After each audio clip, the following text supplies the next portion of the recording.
Welcome back to the channel. In this episode of Bible in a Minute, we are going to look at what may be the darkest days for Israel throughout the entire Old Testament. And it is right here in the book of Judges. This is chapters 12 through 21. If you want to follow along with me, go ahead and grab your Bible and let's dive in. So if you remember in our previous episode, we left off with Deborah and Barak and Israel being freed from the oppression of Canaanite King Jabin and his general Sisera. In celebration of their victory, Deborah and Barak sang a song. And one of the lyrics in that song says, "Why do you sit there all day long, you plundering lion? Why do you sit there all day long, you fierce lion, lurking in the thicket?" So in other words, Deborah and Barak thought that they had defeated every single enemy that Israel had, but unfortunately, they did not. And in fact, the next verse actually talks about a man named Shamgar, the son of Anath, who struck down 600 Philistines. So clearly, there's still some work to be done here. Then in chapter 12, we meet up with a man named Gideon, a member of the tribe of Manasseh. And an angel appears to him and says, "The Lord is with you, O mighty warrior." Now, Gideon is initially afraid when he hears this message, but then the angel reassures him and says, "My father's house is a house of poverty in Manasseh, and I am the least in my father's family." And so Gideon pushes back a bit against God, saying, "If you really want to use me, God, I'm not the best choice. I come from the poorest family in the poorest tribe in Israel, and honestly, like I get it, right?" Gideon is looking at himself, and he's looking at his circumstances, and he sees only weakness. But what he doesn't realize yet is that God has a plan to use him despite his weakness, not because of his strength, or his power, or his status, or his wealth, but simply because Gideon was willing to obey God no matter what those circumstances were. Now, after this conversation with the angel, which by the way, turns out to be the pre-incarnate Jesus, Gideon goes and destroys the altar of his father's pagan gods and calls the people of Israel to follow God alone. Then later, while he is hiding from his father's retaliation, he hears a similar call. "Arm yourself and go to battle for the Lord." And then the text says, Gideon was afraid and said, "Oh, my Lord, with what am I to save Israel?" Again, Gideon is trying to focus on his weaknesses and how he can't do this. But God reassures him and says, "I will be with you." And so Gideon obeys God and gathers 300 men to fight against the Midianites. Now, if you've been following along with us here on the Bible in a Minute, you might remember the story of David and Goliath, where David fought against the Philistine champion Goliath and slew him and defeated the Philistines. Well, it seems that the author of Judges wants us to know that this story of Gideon is kind of like a reenactment of that David and Goliath story. The difference here is that David faced one giant, whereas Gideon faces 7. So as Gideon's army is camped out in the valley, watching the Midianites across the way, Gideon sends out a few spies who find out all kinds of interesting information. 1. That there's a lot of people in the Midianite camp, so many in fact, that they can't even be counted. 2. That the men are sleeping and snoring away, and there's hardly any guards to protect them. And 3. That there's one man in the camp who is busy getting his own report about what's going on with Israel. Then, when the spying team returns, Gideon takes 100 of his 300 men and attacks the unsuspecting Midianites. And it's a total slaughter. The attack is so swift and powerful that only 2 men are able to escape alive. Later, another group of Gideon's men attacks the fleeing Midianites and totally annihilates them as well. And once again, only 1 man is able to escape. Finally, the men of Israel chase after the Midianite king, but when they finally catch up with him, they spare his life. And then Gideon asks him some questions, and the answers that the king gives are very telling. He says, "Did you have to ask me why my son, Omri, and my firstborn Zebah were killed? When I made you king over Midian, and I helped you to gain mastery over the other tribes. It was I who raised you up, but now you have destroyed my kingdom. At your hand, my life is forfeit.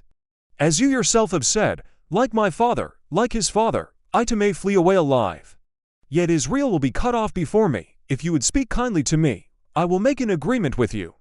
And if not, I will break your head right now on the rock below." But he said to him, "What I have made an agreement with you, I will surely do." And Gideon broke the pieces of the broken water pot against his neck, his life for the agreement. This conversation between Gideon and the king of Midian reveals 3 things to us. 1. It shows us that Gideon was successful. He defeated the Midianites, just like God promised. No. 2. It reveals to us the motive of the Midianites, and they hated Israel and wanted to destroy them.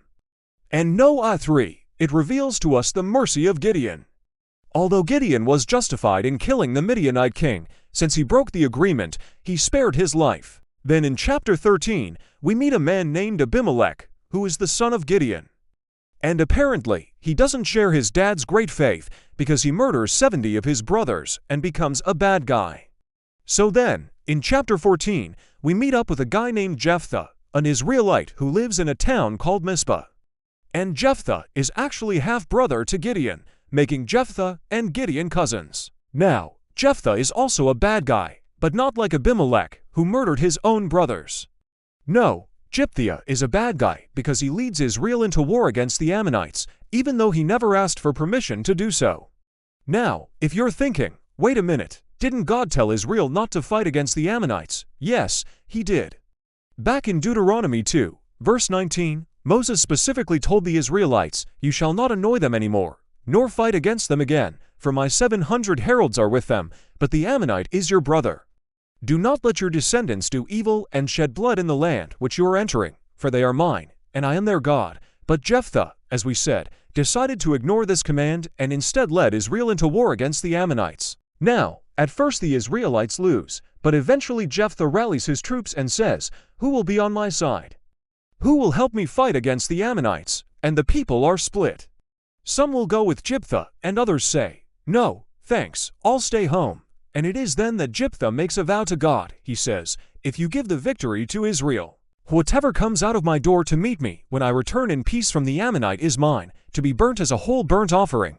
Then Jephthah went to battle, he and his men, and defeated the Ammonites. Now, upon returning, the first thing that comes out of his door to meet him is his daughter dancing and celebrating. And I imagine she probably had no idea that her dad had made this vow to God, but nonetheless, Jephthah's hands were tied.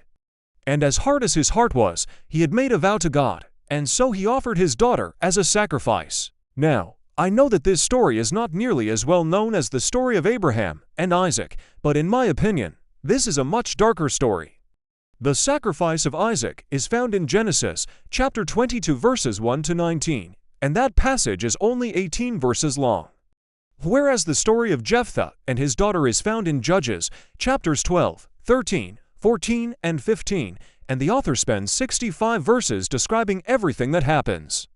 And if you've watched our video on that passage, you'll remember that we said that Abraham was told to sacrifice his only son, whereas Gideon was told to sacrifice his daughter. In chapter 15, things take a wild turn when we meet a guy named Samson. Right off the bat, the author of Judges tells us that Samson was a Nazirite. Now, the term Nazirite in Hebrew literally means someone who's set apart or dedicated to God. Pretty interesting, right? The rules for being a Nazirite are laid out in Numbers 6, verses 2-5. It goes something like this: "Speak to the children of Israel and say to them that the Nazirite must not drink wine or strong drink, nor eat vinegar, nor eat grapes or figs or anything produced on the vine. He shouldn't shave his head until his vow is fulfilled, and all that hair he grows during this time is holy to the Lord. And hey, he can't touch anything unclean either." Samson's parents, Manoah and his wife, got some pretty important instructions from an angel of the Lord on how to raise their son. The angel told them, "You shall conceive and bear a son.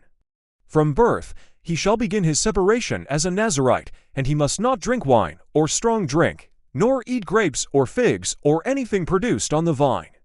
And while his hair is growing long, he should steer clear of anything unclean." How cool is that? Then it goes on, she said, "My father, you have vowed to the Lord. Do what you have vowed, since I am in your hands. You have opened your mouth and spoken justice. And as it is, my blood shall be shed by myself." When she realized what was happening, she was really upset. She wept, tore her clothes, and said to her father, "My father, if I have found favor in your sight, please grant my request. The Lord has brought you to remembrance. Ask me for a favor, whatever you want, I'll do it for you." But she also reminded him, "You vowed to the Lord, saying, 'Whatever comes out of my doors shall be the Lord's.' So, help me gather my strength against what's ahead for about 2 months. Then let me go travel the highways of Israel with my friends. After that, if you want, take me back home. so I can have some happy experiences instead of just regrets. So even though Jephthah's daughter was saved, there's still something very dark about this story, and I think it's her mindset. Look at verse 23, where it says, "She said to him, 'You have vowed to the Lord, saying, whatever comes out of my doors shall be the Lord's. Therefore, now strengthen me against my father's dread for about 2 months. Then let me go and travel around the highways of Israel, and my companions, and I will show ourselves publicly there.